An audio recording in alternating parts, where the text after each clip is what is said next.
Starting. Okay, ready whenever you are. Okay, I'm ready. Go ahead. Okay, today is Wednesday, November 1st, 2006. We are at Orchard Park High School. We are interviewing Laurie DePasquale, who served in the military service. The interviewers are Morgan Skowski. Zach Hamill, Peter Valdi. Okay, guys, learn a lot about life in the service, get answers to all your questions, and I'll be back.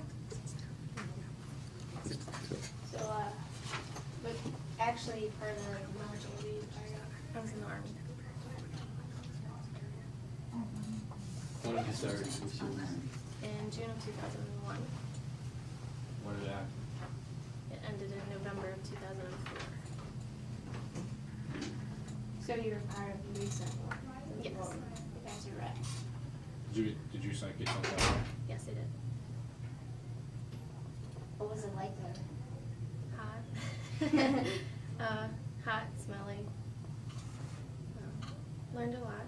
Lots of, they actually have a lot of nice architecture structures over there.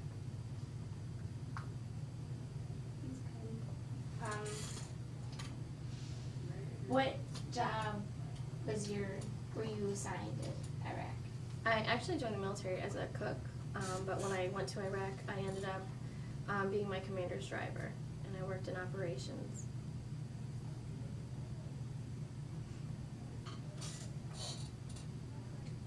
How'd you get to thinking about joining the services?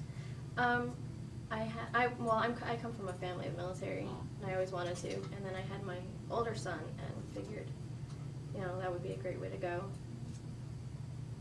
You have money, healthcare, don't have to worry about anything like that.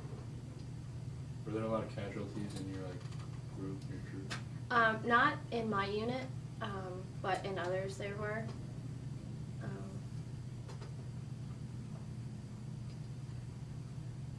The first war, the first OIF, there wasn't as many casualties as far as military.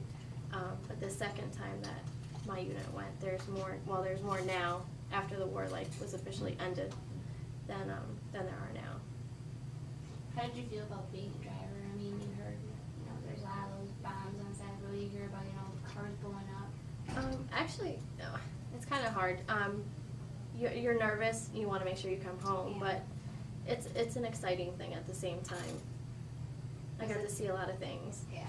What was the nervous excitement kind of thing? Nervous that I wasn't going to get killed type of things. Yeah. I just wanted to make sure I got home safely, but did my job at the same time. What did you guys do in your off time? Washed our clothes, kind of just tried to hang out, played dominoes, cards. There's not much. We had, every now and then we'd have a fun day, and we'd organize sports, and we'd have basketball tournaments, or what is it? I think it's kick, punt, pass, or something, some football thing. Kick. Yeah, there you go. And we'd have tournaments for dominoes and for cards and stuff like that, just to give us something to do. How's the food? Is it Actually, yeah. The military food's military food. You could garnish it up and put, your own little touch to it. But other than that, it's just still military food. We did get to eat it's called cantinas, where we did have the Iraqis would come on where we were, and they'd set up a little shop. They'd have fried chicken and stuff like that, so we'd go eat their food too. You got back, was it hard to get back in this movie? It was very hard because when I left, I was currently married at the time, and I had 2 kids, and I had left my younger son when he was 4 months old. So when I came home, he was going on 12 months old, and I kind of really didn't. It was hard for me to adjust from being, a soldier to a mom again. So it took a little while.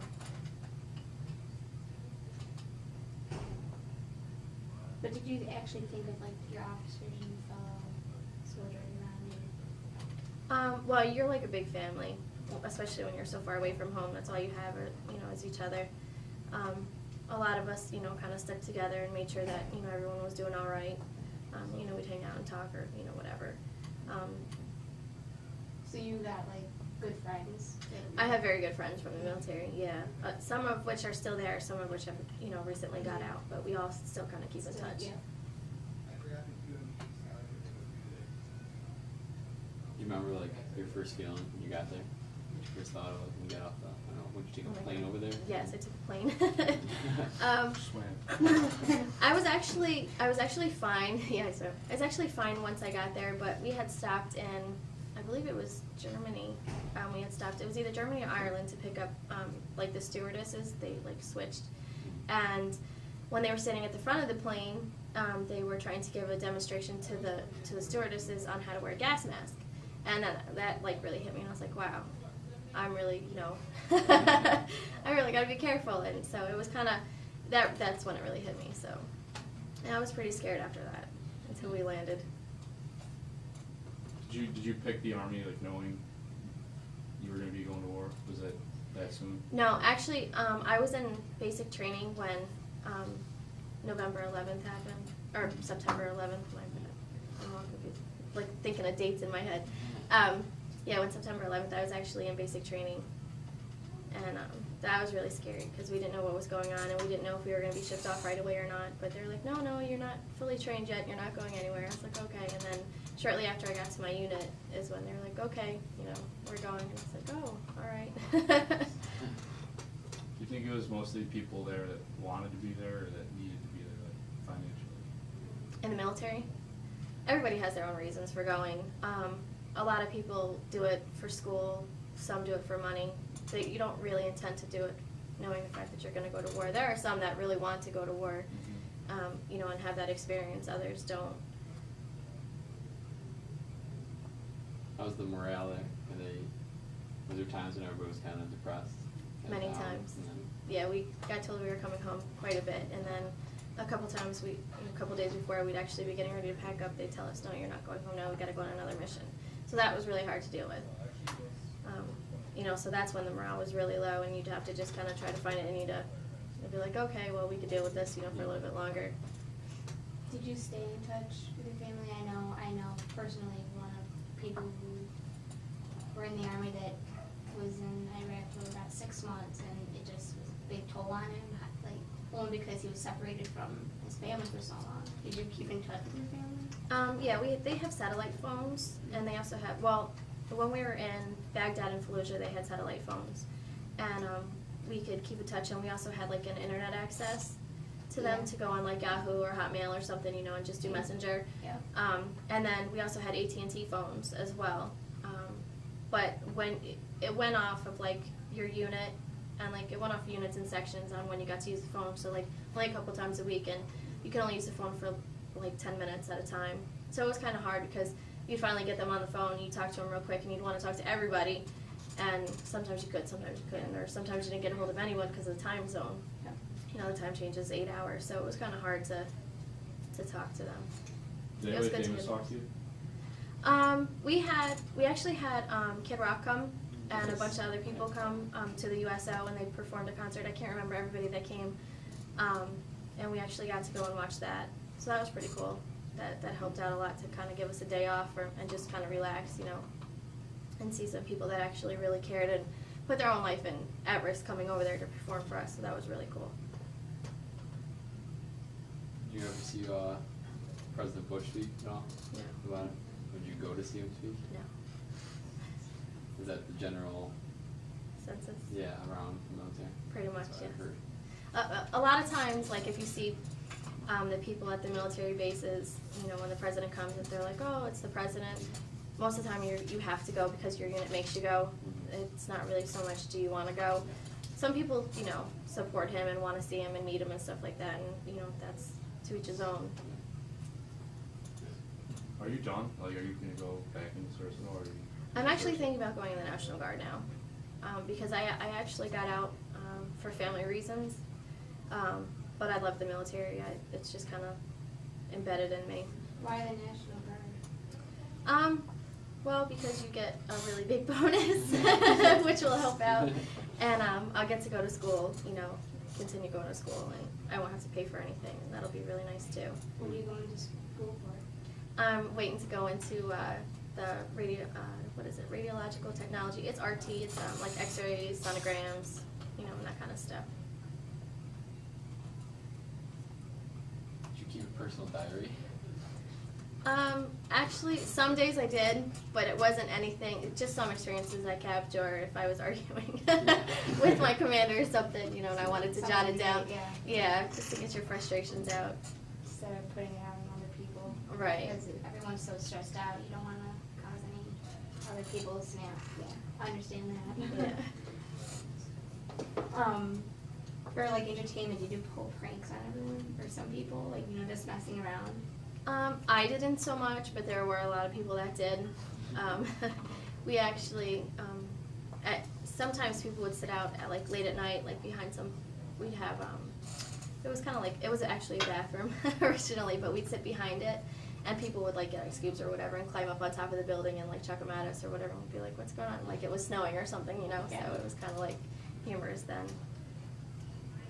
Do you ever like post-death experiences? No?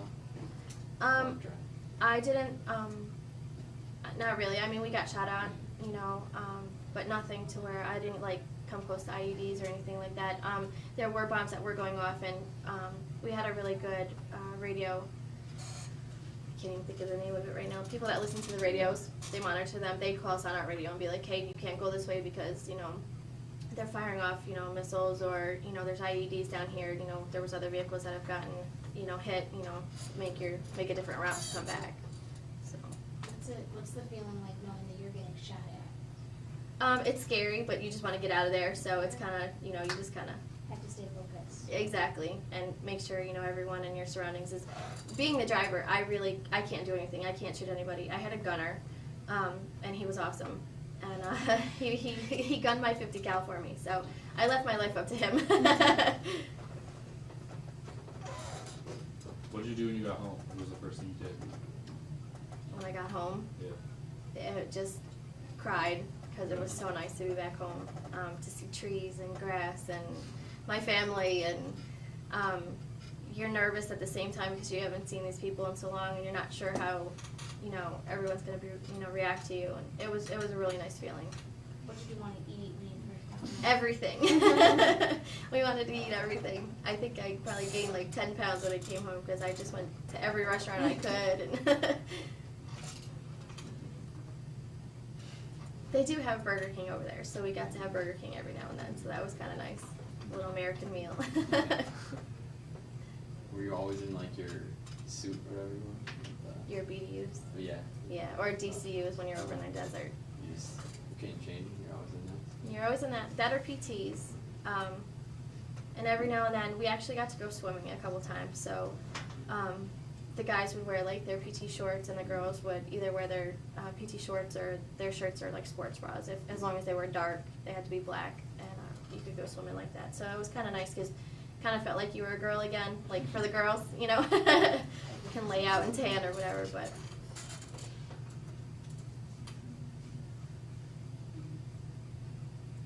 Did your unit have like supplies like enough for like everyone, or did you guys actually get shortage at one point? It was, we always had like MREs, which are like little, it's food in like a bag. It gives you all different types of things. You can warm it up or it could be cold. But as far as water, we didn't have a lot of water. That was kind of we had shortages. We'd have like, okay, you have one bottle for today, and one bottle would be like this big, you know, but you're in 110, 115 degree weather, that bottle isn't going to last you that long with as much as you sweat.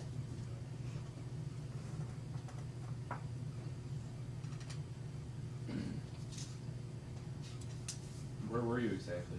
Like in Iraq? Well, we went to Baghdad, and then we ended up going to Fallujah, and we actually left from Fallujah. How are the people in Baghdad? Did you like see any like the reaction of them? Yes, every day. Some did not want us there. Others would cheer, come running out into the street, giving us thumbs up, you know, and saying we love you and thank you. And sometimes when we'd be out on missions, they'd come out from their house and give us glasses of water, and you know, they were very thankful for the most part. I didn't see very many that were not like, you know, go home. You know, there wasn't Were you there when we caught Hussein? Or were you home already? No, I was home already. I wish I was there, but yeah, I was home. I was there when his sons were killed. Really?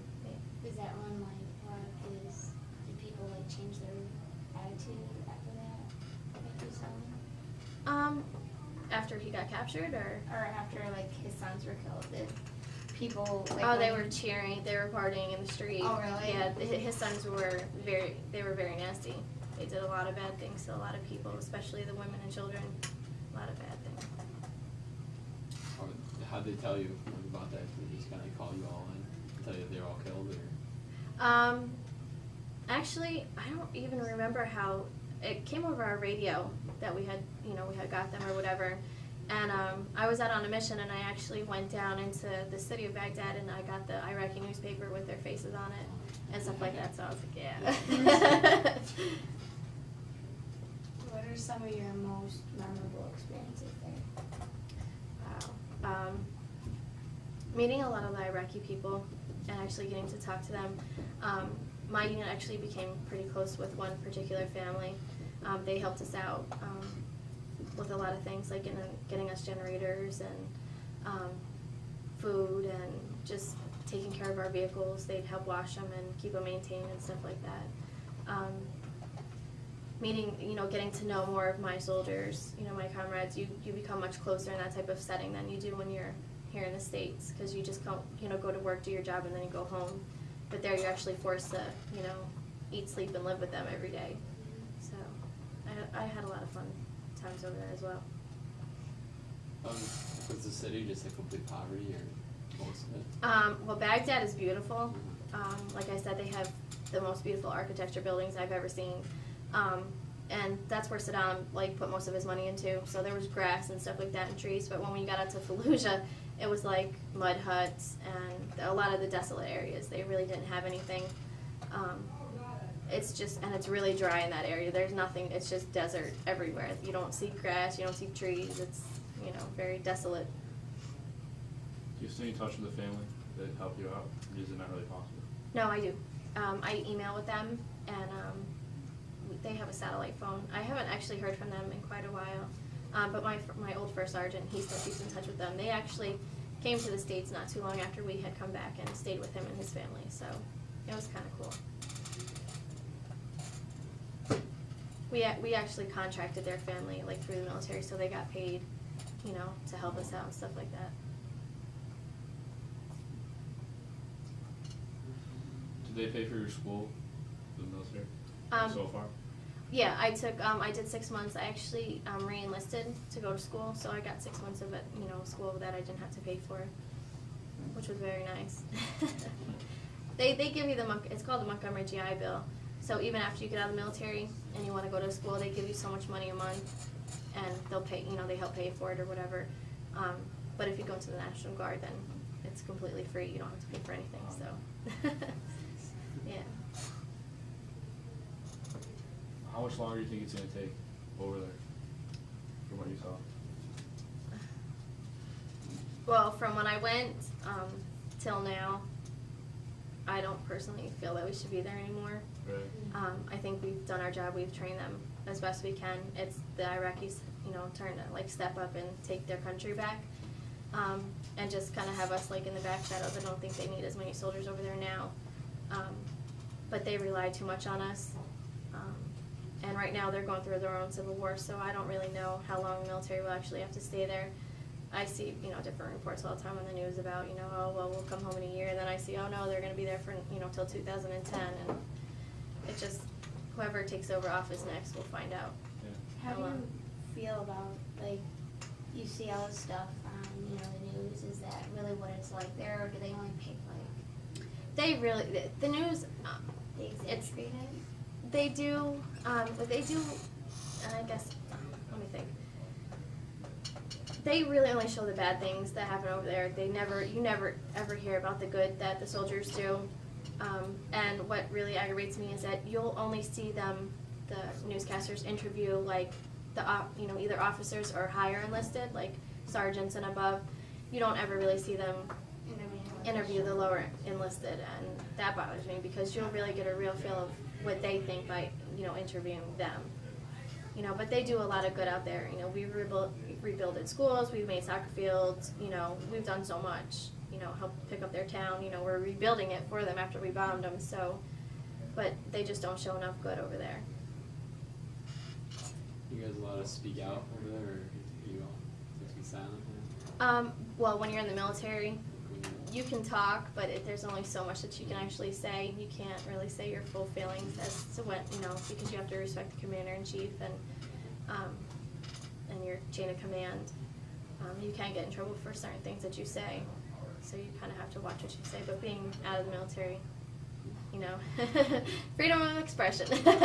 So that's the one good thing afterwards. Did you have to watch what you said when you called your family too? Yes. Or- Because satellite phones you can pick up, so they could find out, you know, like where we were, you know, what was going on, and so you had to be careful. You couldn't say, oh, well, I'm coming home tomorrow, because, you know, they could be monitoring and finding out when we're getting on a plane and flying home, or when we're going back to Kuwait to get on the planes, and so you had to really watch. It was hard because you really wanted to say, I'll be home this date, but you couldn't say it. You had to let the family readiness groups call your family and let them know when you were on your way home.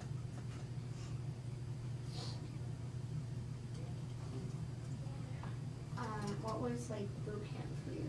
Is it really, really hard? Yes, it was.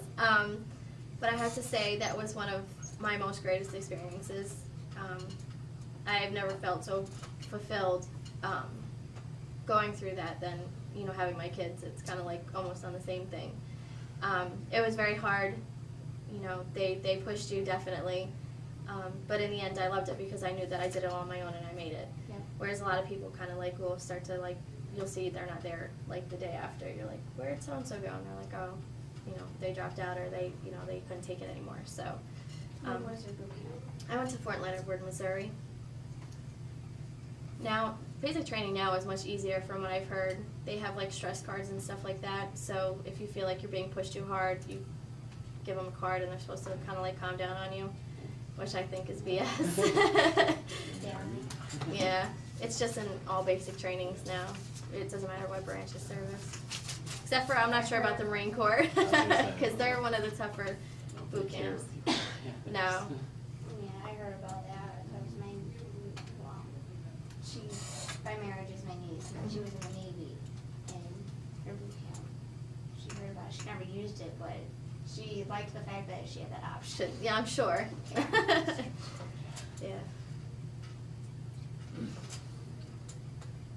Is there anything else you'd like to add about your experience over there?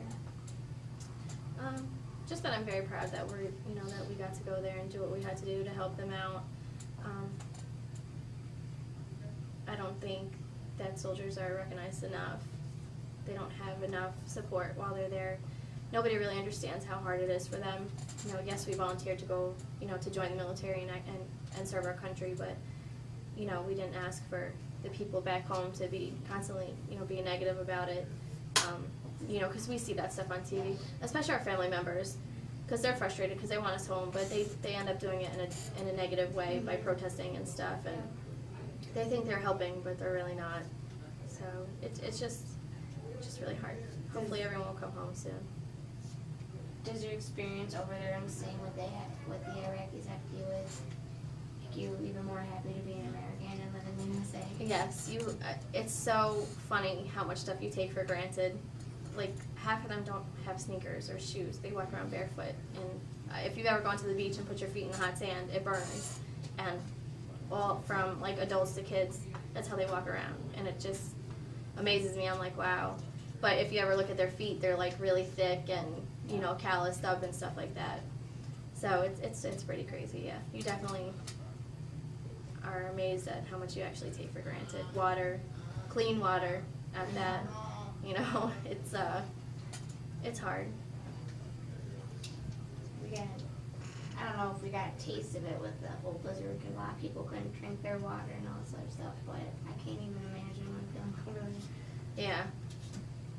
It's definitely different, especially because, you know, when we first started bombing over there, they had blown up a lot of things, their water, everything. we controlled when they could get gas. I don't know if you've ever seen, like, you know, when we had the blizzard, there was no gas anywhere. That's how it is there all the time. There's so many cars, and we actually had to regulate, you know, Yeah. who could come, because over there they can say, you know, it's $1.20 or now it's $5, you know, they can, you know, flip it constantly, and there's lines forever to get gas, and it's pretty crazy. It was definitely interesting. Something that I'll definitely never forget.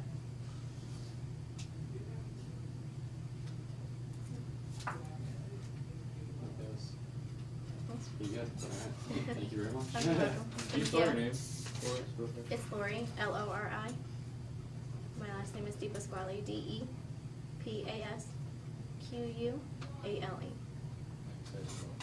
No problem.